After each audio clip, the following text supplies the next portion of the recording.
You too, Shirley Barkley. Welcome back.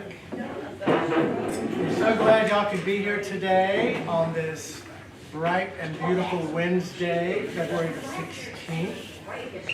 And we're going to start off singing an old song that's one of Dee DeMaya's favorites. So y'all need to sing loud and clear. Loud and Let's just have Dee sing.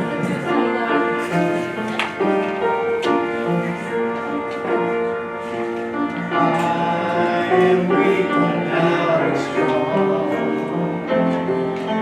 Jesus, keep me from all wrong. I'll be satisfied as long as I walk. Let me walk close to Thee, just a closer walk with Thee.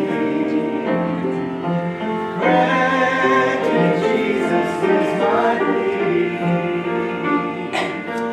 Daily walking close to Thee. Let it be, dear Lord, let it be. Through this world of joy and snares, if I falter, Lord, it cares. Who with me my burden shares? None but Thee, dear Lord, none but Thee. Just a closer walk with Thee. Granted, Jesus is my plea. Daily walking close to Thee. Let it be, dear Lord, let it be.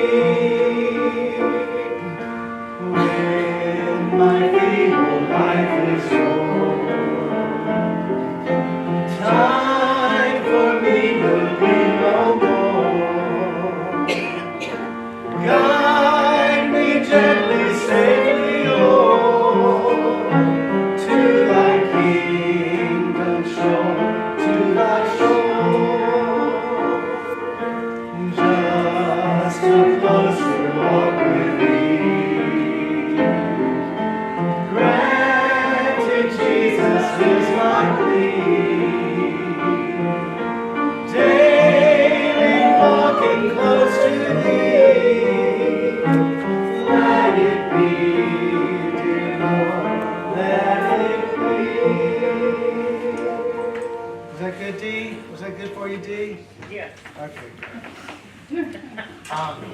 If you first came in and I gave it to you last week, a couple of activities coming up. A month from today is the Senior Soups and Salads. So let me explain it to you. It's just like a soup cook-off. If you want to make some soups, and we'll all have different soups, like a chili cook-off. Or if you've got a soup maker, then you can bring a salad or dessert. But that'll be a month from today, on the March 16th. And then on April 30th, it's a Saturday, we're going to see a play over at Regent University called Smoke on the Mountain. And it's a great, funny musical that I think you will all really enjoy. So please make sure you sign up for both of those. The question for today is this. What's the call, Karen? I'm going to recommend you in front of everybody. What's new? I know. What's the phone call that you make when there's an emergency? 911. 911, okay. Yeah. That's not the issue. We all get cards. Not the cards. Yeah, we knew that one. So, the first 911 call, Oh, boy. what year was it used? What year did the first 911 call first take place? Do What we have year? a multiple choice? What year? How are we supposed to? I will tell you this, that it was after all of us were born, except maybe Chris. 2000. No. No. 63. No, close. 65. Nope. 54. Nope. Nope. 73. No. 37? 70. 67. 47. 60. No. 50. 67. Close. 68. 58. 68. Ah. 1968. Oh, Before that, everybody just like had to deal with their own stuff. What year were you born? 76. Okay. I knew it was between, I was born 64, and between me and Chris, I knew it was between that. All right. It was me. All right, Donna, you ready? Yes. All right.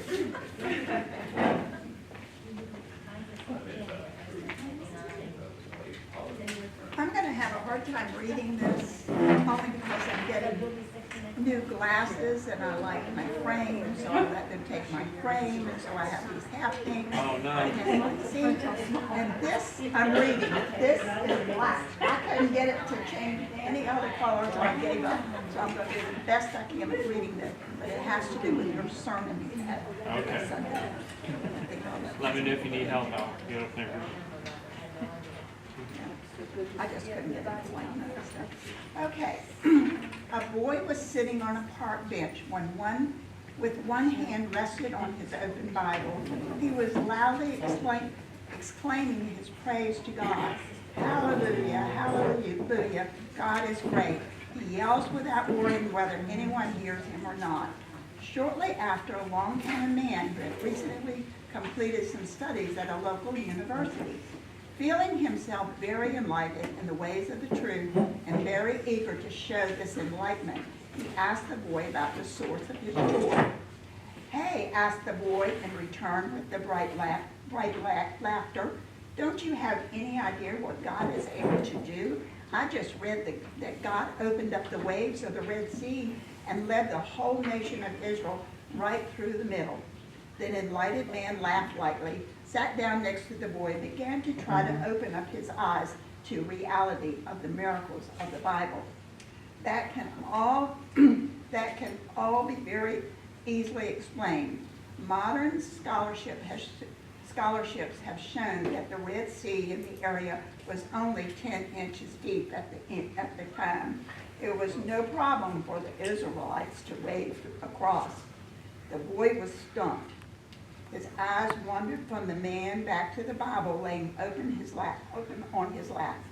The man contended that he had enlightened the little boy, the poor native young person, to the finer point of scientific insight, turned to go. Scarcely had he taken 2 steps when the boy began to rejoice and praise louder than before. Scarcely he had taken 2 steps, the man turned to ask the reason for his jubilance. Wow, exclaimed the boy happily, God is greater than I thought. Not only did he lead the whole nation of Israel through the Red Sea, he topped it off by drowning the whole Egyptian army in 10 inches of water. That's pretty miraculous. Okay.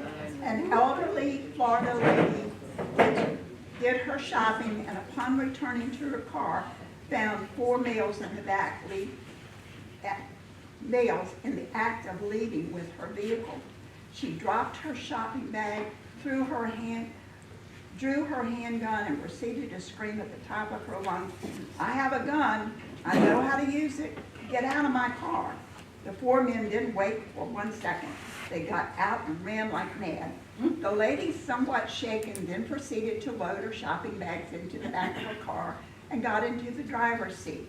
She was so shaken that she could not get her keys and the ignition.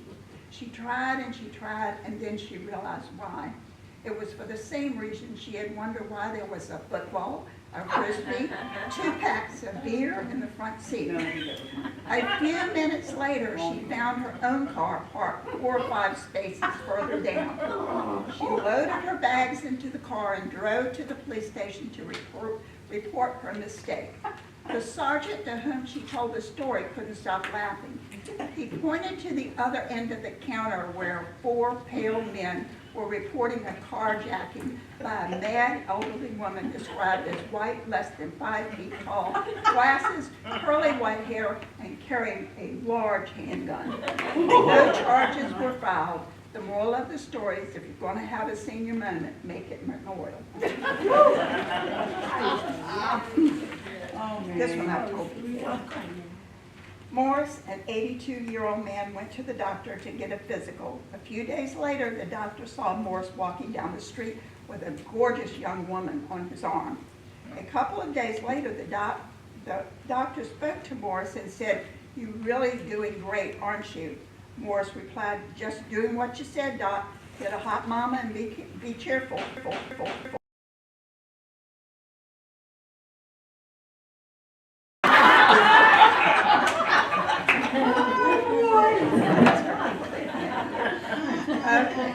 Happiness is a choice, not a result. Nothing will make you happy until you choose to be happy. No person will make you happy unless you decide to be happy. Your happiness will not come to you. It can only come from you. That's good.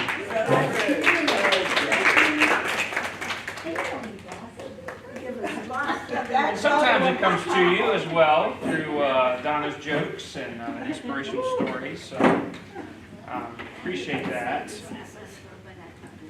And I'm sure everybody here, even though it's a lovely sunny day, hopefully warming up, we all have different things happening in life that can either stress us out or get us excited and make us happy. And we have all kinds of emotions that we bring into one place. But here we are together. And this is a great opportunity for us to encourage each other and learn from Scripture. And one of my favorite ways to learn is just through the mistakes of other people. Hopefully I don't make them myself. Or the strengths of other people as well that I can learn from. And of course, as we've been looking through David's life, we have seen a lot of strength. And we've also seen weakness too, surrounding David and even within David. So we had good days and bad. Saul's had a lot of bad days lately, and now David's having some bad days as well.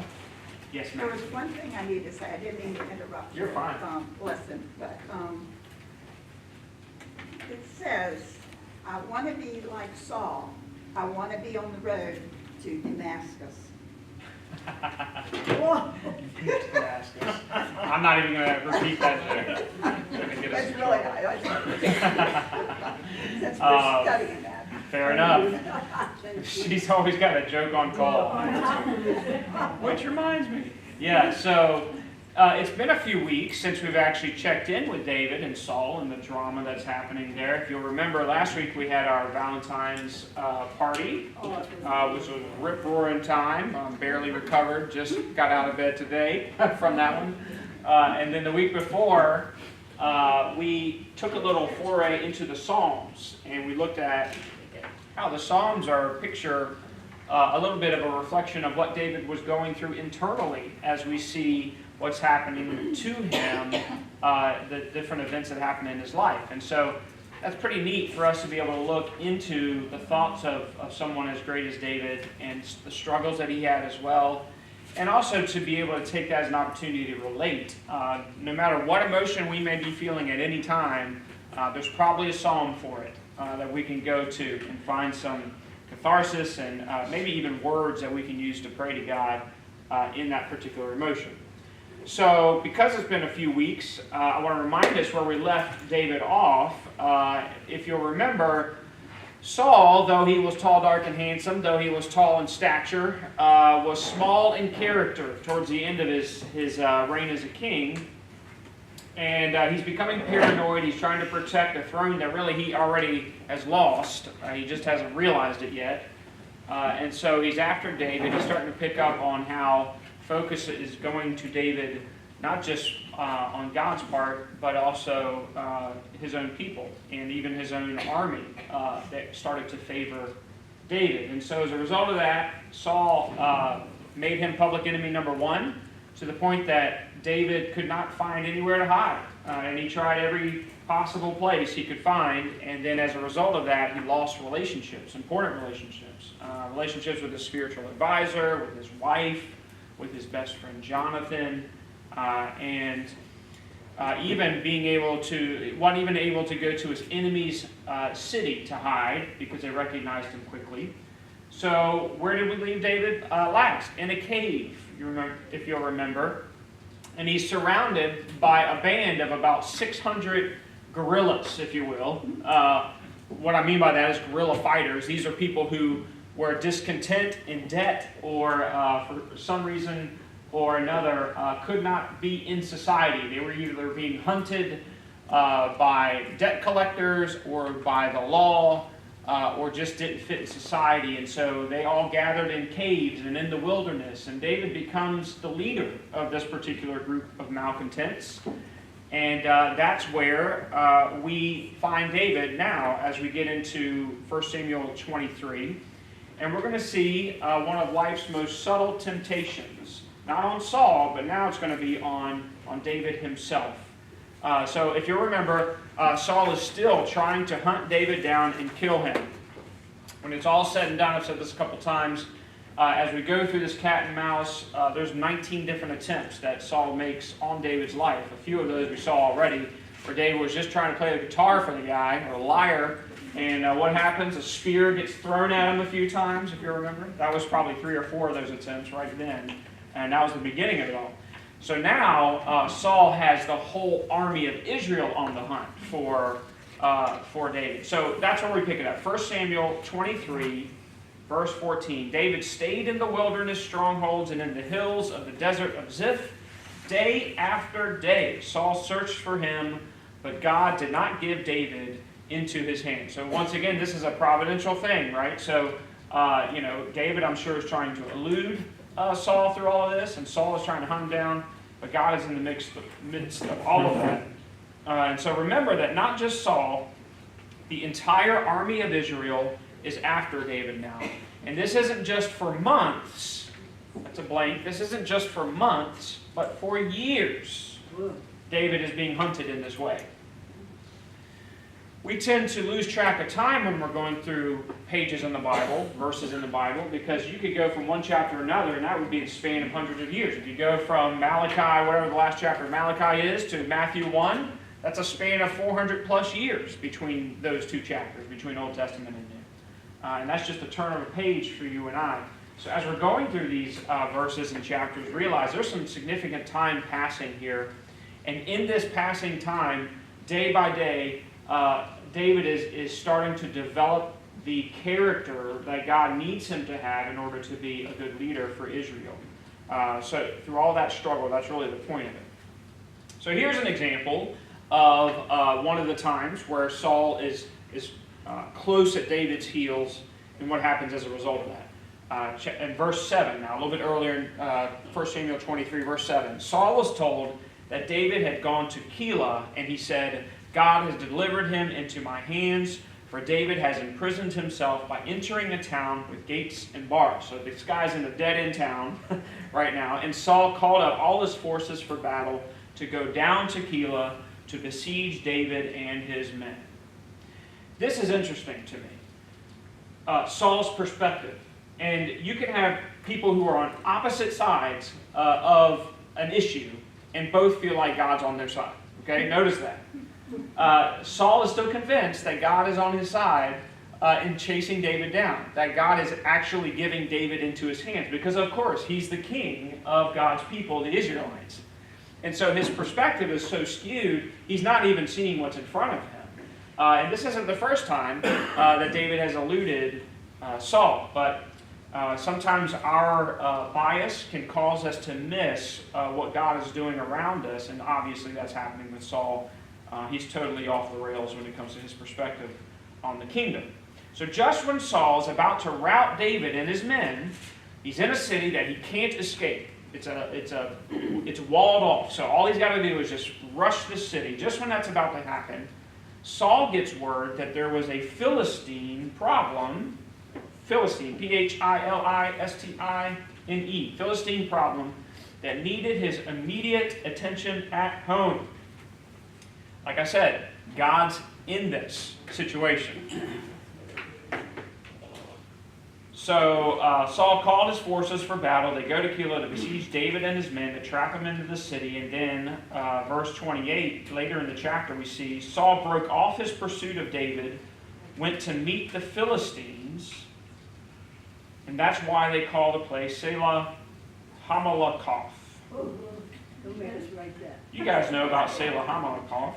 And David went up from, that isn't a blank, you have to fill in. thankfully. And David went up from there and lived in the strongholds of En-gedi. En-gedi actually means spring of the goats. Easier to spell than Hamilton. Yeah. En-gedi means spring of the goat. So imagine a place that's called Spring of the Goat. It's likely a hilly place, perhaps, a place that maybe is craggy, full of rocks, things like that.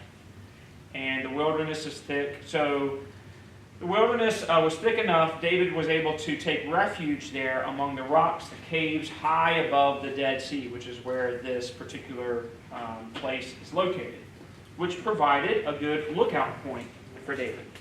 So David's now able to take high ground and see when people are approaching. So this is very much like the kind of terrain that you may have heard of with Afghanistan, and a lot of the battles that took place over there recently were so difficult. The campaigns that were taking place, even attacks on U.S. Forces in Afghanistan, typically would happen from Afghani forces taking high ground, and there would be a few of them up on the high ground and a whole batch of U.S. troops on the low ground, and it would still be a pretty deadly battle in those types of situations because of that advantage in battle. That's what David is doing. He has a guerrilla force that's up on these high level locations, and he can see David and the Israelites, who probably kind of march in step, if you will, aren't as familiar with that type of guerrilla warfare, looking out. So David's ready for Saul on the high ground when he returns with hatred in his heart for David. Of course, he has maintained that frustration with David, but every time David eludes him, it just seems to ramp up more, right? So the temperature gauge is just continuing to increase, and so Saul is on the way. He's running in hot pursuit, if you will, on this. And the angrier you get, the less aware you are of your surroundings, right? You become so myopic is the fancy word, so tunnel vision, so forced into this one thought that you have. God has given David into my hands. I need to just go straight and find him, that you miss everything that you're passing on the way. So this is an example of that. That's where we pick up verse 1 in chapter 24, reading through 1 through 4. It says, after Saul returned from pursuing the Philistines, he was told, David's in the desert of En-gedi. So Saul took 3,000 able young men from all Israel and set out to look for David and his men near the crags of the wild goats. He came to the sheep pens along the way. A cave was there, and Saul went in to relieve himself. This is a PG-13 part of the Bible. David and his men were far back in the cave, and the men said, this is the day the Lord spoke when he said to you, I will give your enemy into your hands for you to deal with as you wish. Then David crept up unnoticed and cut off a corner of Saul's robe. Right? This is better than any John Wayne movie, isn't it? Pretty unique story, and this to me is just really good evidence that the Bible is a real book full of real stories that aren't necessarily fairy tale quality. Like if you're going to write a good myth, you're not going to be having stories of kings in caves relieving themselves as other kings approach to cut the robe off. So that's what's happening. Saul, in the midst of his hunt for vengeance, hears the call of nature. He stops in the cave, thinks he's in privacy, but that isn't just a cave. It's more like a tunnel.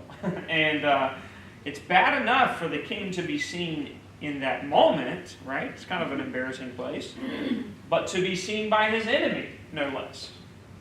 So Saul is now, and it's not just David, it's everybody in David's crew there, these fine young men that he found in the caves and wilderness that are all there surrounding Saul.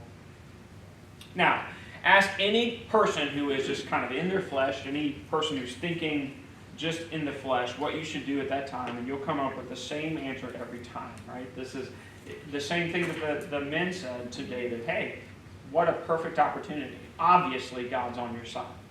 Similar to what Saul was thinking when he was going after David.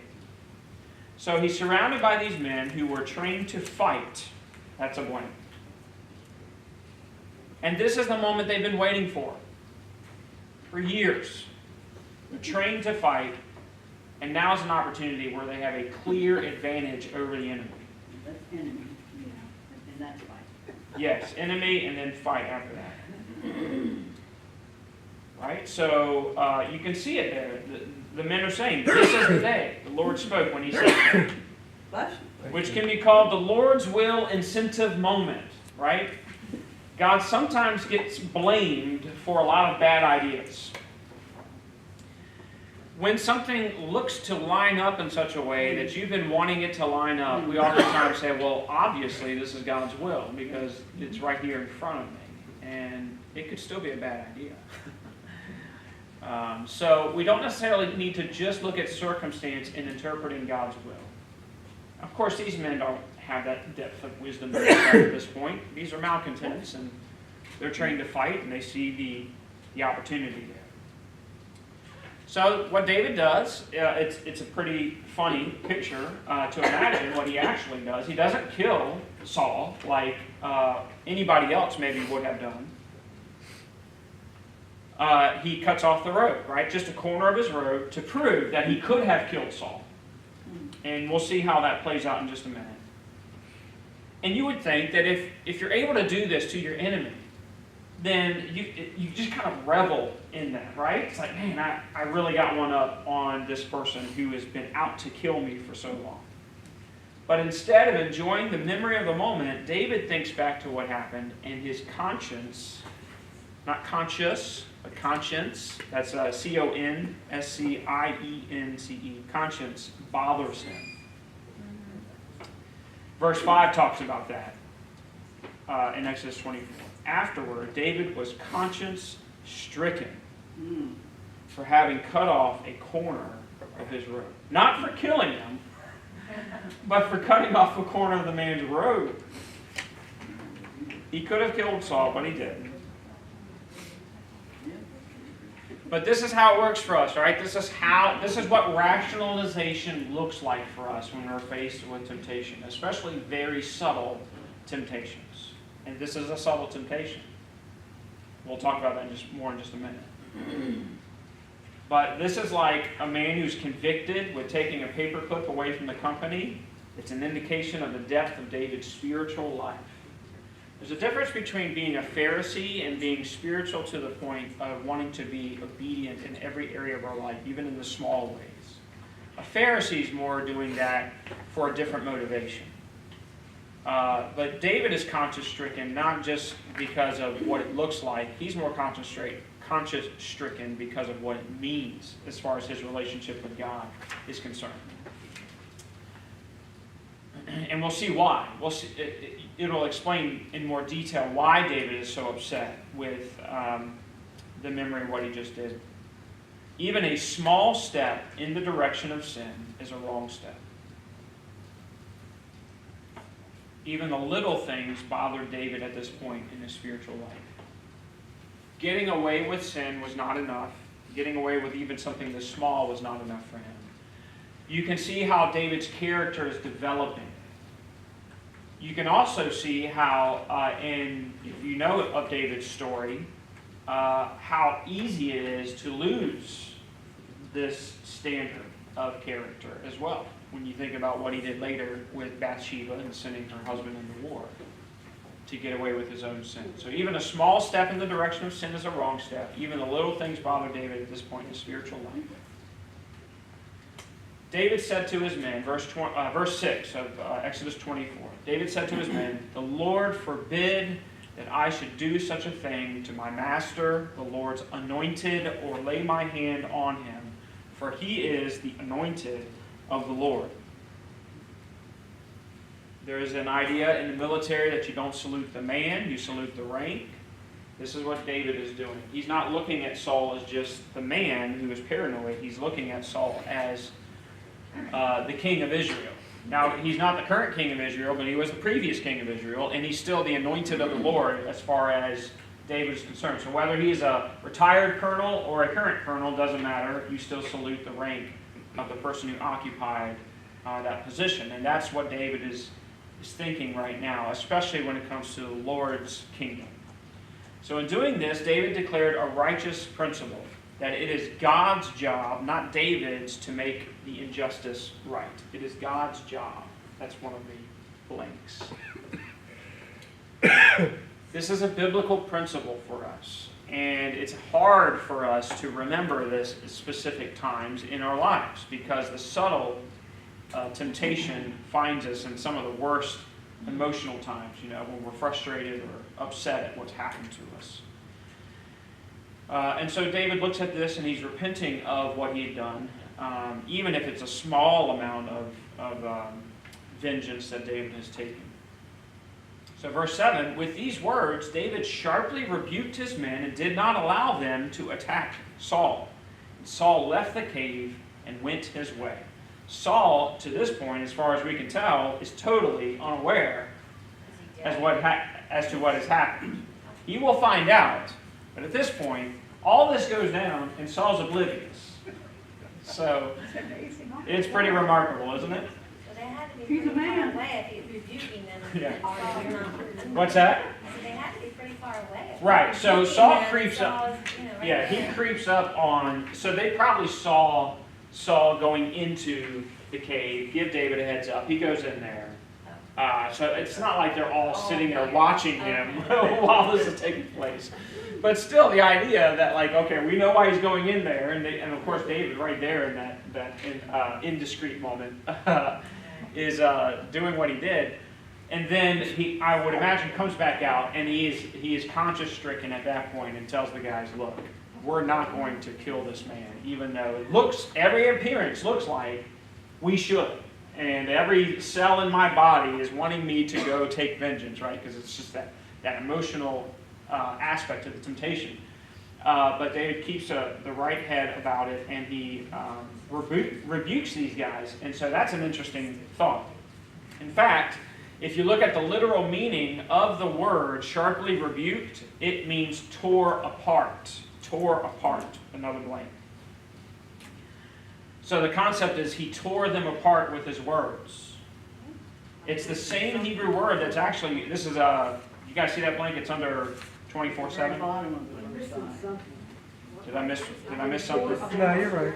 You're right, at the very bottom of the first page. That blank's on the bottom of the first page. It's two words, tore apart. That's the literal meaning of the word for sharply rebuked.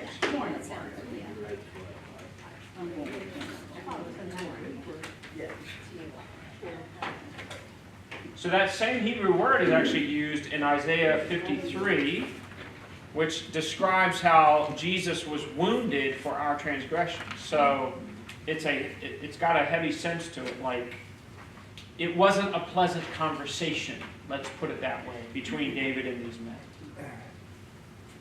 In repentance, we always are concerned with what others may think. We never realize that our repentance can persuade others to be repentant as well. Well, if I tell people I did the wrong thing here, if I confess the wrong thing, then what will people think of me? David isn't concerned about what these men will think of him. David is concerned about them understanding why he feels guilty. And that's important to see. Living our faith out loud, even in ways that could cause us to, in some ways, feel shame, sets an example for people to follow when they may be struggling with some of the same temptations or misunderstandings that you had. So just something to see from David's example. Few things are more infectious than a godly lifestyle. Godly lifestyle. People don't want to hear you preaching at them. They want to see you live a life for them to emulate. That's what people want to see, and they want to see that can be done in our day and age, especially. So, David seems to be setting that example for these men. Another thing that persuaded these men was David's absolute confidence in God. These men are going to continue to follow David. In fact, some of these men are going to be a part of his special forces, if you will, once he becomes king of Israel. Like once he takes the throne finally. Some of these are going to be called the mighty men of valor for David. And so their character is developing alongside of David because of David's example. So that's important to see here. And they're seeing how David is repentant of things that normally we wouldn't even notice.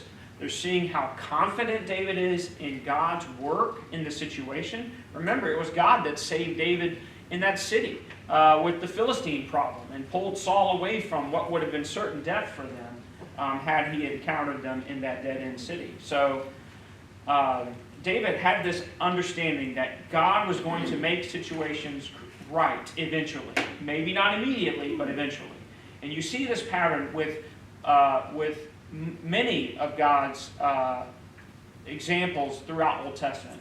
Abraham going up the mountain with Isaac. God's going to provide the lamb, right? He's going to make the situation right eventually. I'm not sure how it's going to happen yet, but I trust that the end will happen. I'm not sure about the means, but I do trust in the end. So that's the confidence I think is persuasive and contagious for these men to see.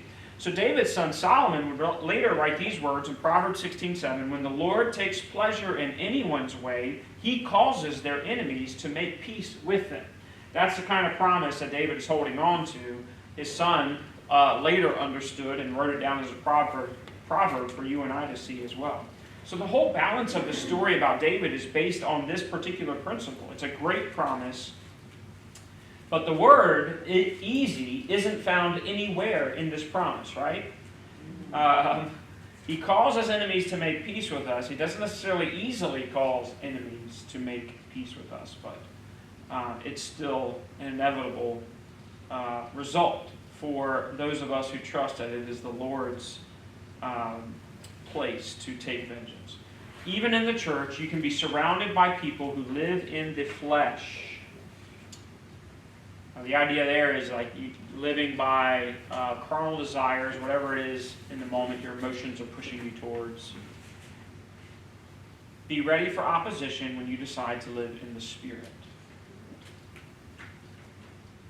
So though a godly lifestyle is contagious, it's not necessarily appreciated in all situations.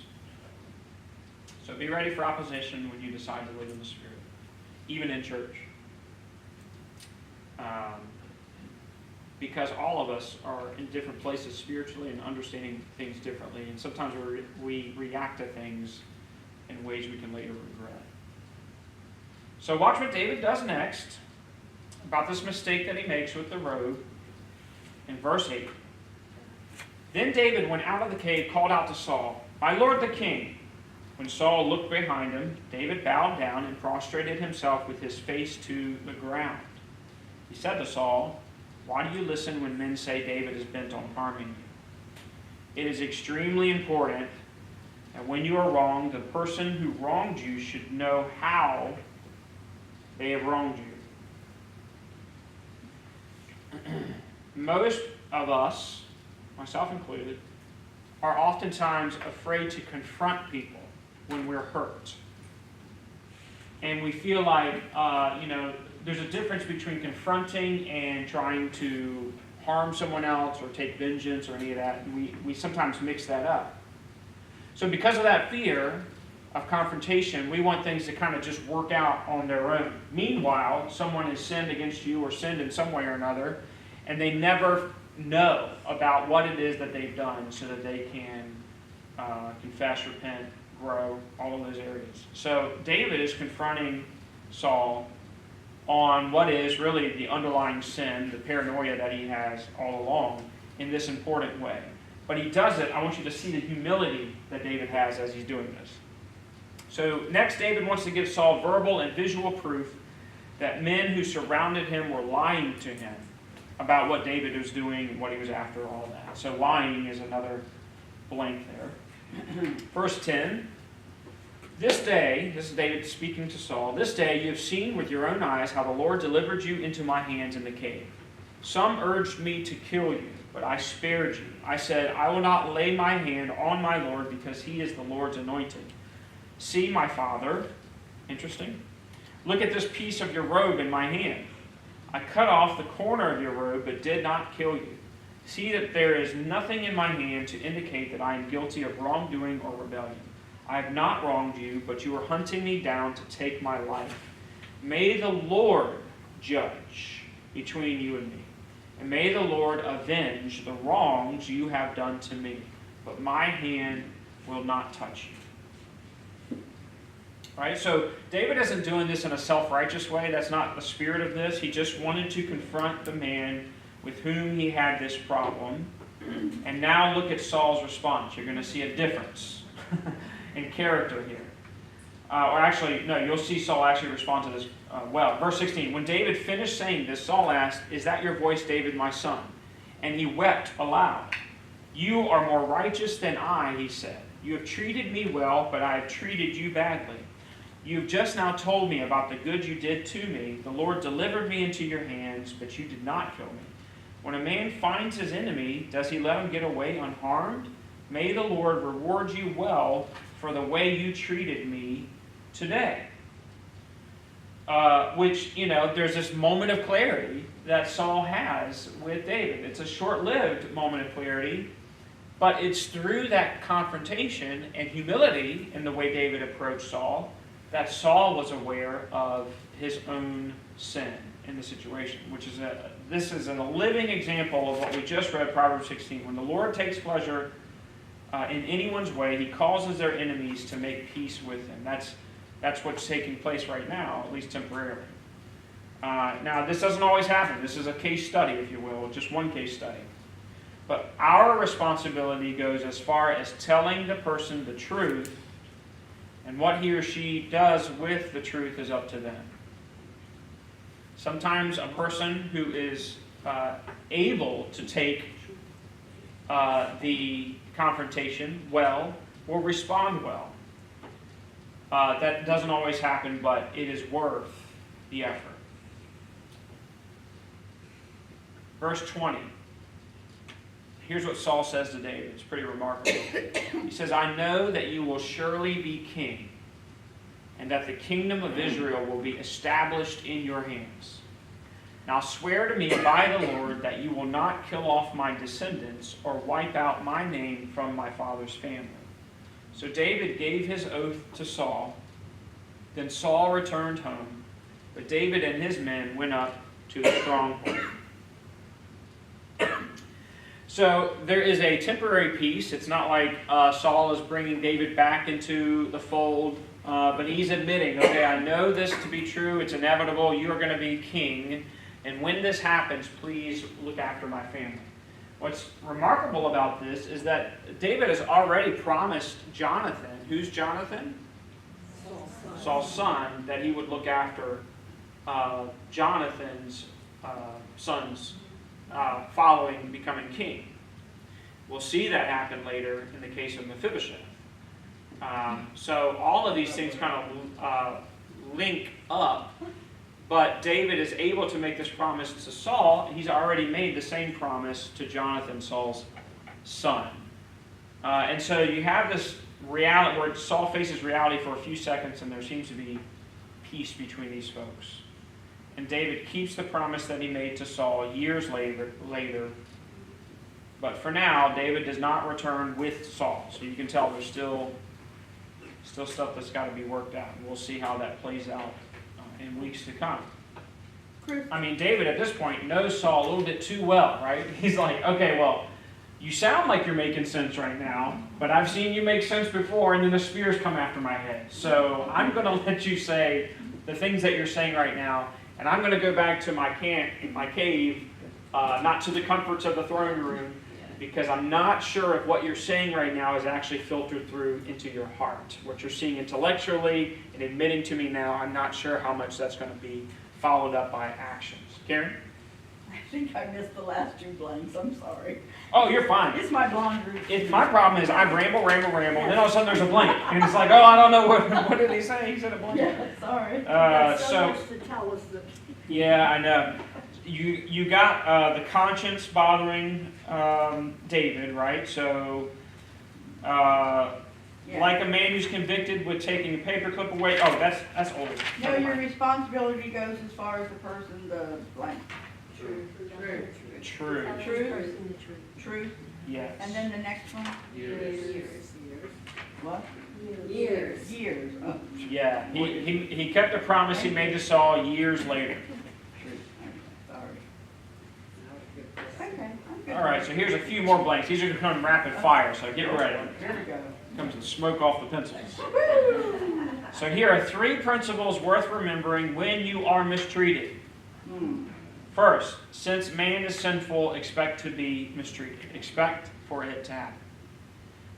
Since mistreatment is inevitable, anticipate feelings of revenge.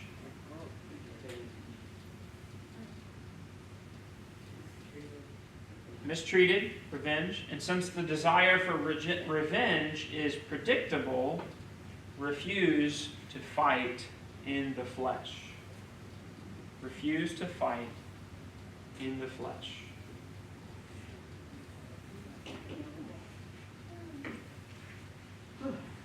I would imagine David was ready to kill Saul up until the last minute in that cave. Right? So I understand this, and we've talked about this before. We did a sermon a long time ago. You remember, Steve, when we put the bird on your head? Steve was King David. We went through the deal with where he was looking out the window and saw Bathsheba. We talked about the difference between temptation and lust, or temptation and sin. Temptation is the bird lighting on your head, the thought occurring. Lust is when you let the bird build a nest on your head. Same thing's true when it comes to thoughts of revenge, right? It occurs. It's a natural reaction to someone hurting you, right? It's one thing for you to say, well, that person isn't nice to me right now, cutting me off in the street. It's another thing for you to follow them closely all the way home, or show them all kinds of signs from your window, or whatever it is that will make you feel better in the moment but doesn't help anybody, yourself included. If anything, it hurts. Not only, it hurts you more than it actually hurts them. They don't care. They don't know what's going on with you. So that's just a fun little example, but it's all too true for so many of us. But beyond that, I'm talking about within families, within churches, within people who love one another. God can take what is a normal temptation, or Satan can take what is a normal temptation, and create so much division and animosity and long-standing family feuds between Hatfields and McCoys for years because of birds building nests with these temptations. So that's what we're looking at here. David comes out on top of this situation because even though the idea was there and everybody was behind him doing it, and it seemed to be the right thing to do at the time, right? He knew better and he acted better. So here's the final verses here. The desire to get even is one of the most subtle temptations in all of life. Why is it so subtle? Why is it so powerful? We use words like, we call this my rights or justice, right? We want our rights, we want justice. It was David's right. It would have been justice for him to kill Saul after so many times where Saul was trying to take David's life. If the tables were turned, what would have happened? We know what would have happened. So, obviously, it's God's will for justice to take place, right? God calls this vengeance. We call it justice. God calls it vengeance. And it is clear in Scripture that vengeance does not belong to any of us in any way. It feels like it does, because God's created us with His own, qualities. One of God's qualities is a desire for justice to take place. When a wrong happens, it needs to be righted, or sin needs to be punished. So we feel like we should be the ones punishing for sin, but that's not our job. It's God's job to bring vengeance. The times that it's important for us to encounter or confront another person, the goal of that confrontation is not for us to feel better or to feel like the tables have been leveled between us, but for that person to gain from the encounter or the confrontation. So David, when he's thinking correctly, his desire for Saul was, I want Saul to become a better man as a result of this encounter that I have. That's far different from what we oftentimes think when someone hurts us, right? We don't want things to get better for the person. We want vengeance. And so it is God who is able to approach every one of those situations where vengeance is required perfectly. We are not able to do that, so we trust God for that. That's why so many of the Psalms focus on vengeance. If you read through them, you'll see a lot of them have to do with, God, will you take care of my enemies? Because I'm feeling it right now, you know. You give it to God. So those emotions, it's not that just because you have those emotions you're sinning. It's that's an opportunity for you to then cast your anxieties, your anger, whatever it is, those negative feelings toward God in prayer, and let it sit there, because God knows how to handle those situations. And you'll be surprised to see how God can deliver you in those times. Maybe not make you feel better all of a sudden, but maybe help you have some insight over the situation on the other person. So Romans 12:18, we'll finish with that, and we'll talk about some prayer to finish the hour. Romans 12:18 says, if it is possible, as far as it depends on you, live at peace with everyone. Do not take revenge, my dear friends, but leave room for God's wrath. For it is written, it is mine to avenge, I will repay, says the Lord. On the contrary, if your enemy is hungry, feed him. If he is thirsty, give him something to drink. In doing this, you will heap burning coals on his head. Do not be overcome by evil, but overcome evil with good.